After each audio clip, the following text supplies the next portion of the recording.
sasa akitaraji kupata nini? Kitu. Alafu Petro akasema sisi hatuna fedha, sisi hatuna dhahabu.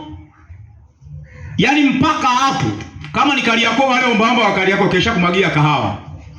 So unajua wanaombaka huko na kikahawa chake pale. Mimi nakuangalia umevaa vizuri wewe, umevaa suti, kaunda suti ya blue kama la blue. Natarajia kupata kwako 10,000, alafu hata 100 unipe.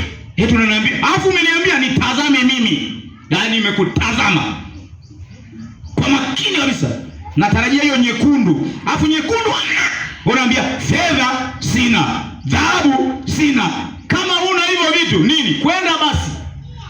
Mimi nataka hela. Maisha yangu mimi naomba ili nile. Wewe unakuja sasa fedha una. Na msosi kule unanunuliwa na hela. Kutoka hapa kiti changu cha magurudumu na kodisha mpaka nyumbani. Wewe unasema una hela. Halafu una hata dhahabu. Nenda basi. Naweka kiwingu hapa. Yaani kama wale gomba mama unaweka kiwingu hapa. Ila ni somo linatufundisha sisi kwamba kuishi kwa imani sio kuwa na fedha na dhahabu umeweka benki ndio unatulia. Zikiisha unatetemeka hivi. Hela zimeisha benki, tutaishije? Tunaishi kwa imani.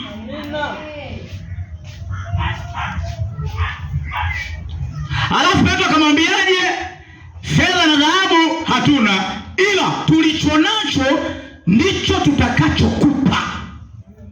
Walimpa nini? Pesa. Walimpa nini? Walimpa nini? Walimpa miguu ambayo fedha na dhahabu haiwezi kutoa miguu. Halo.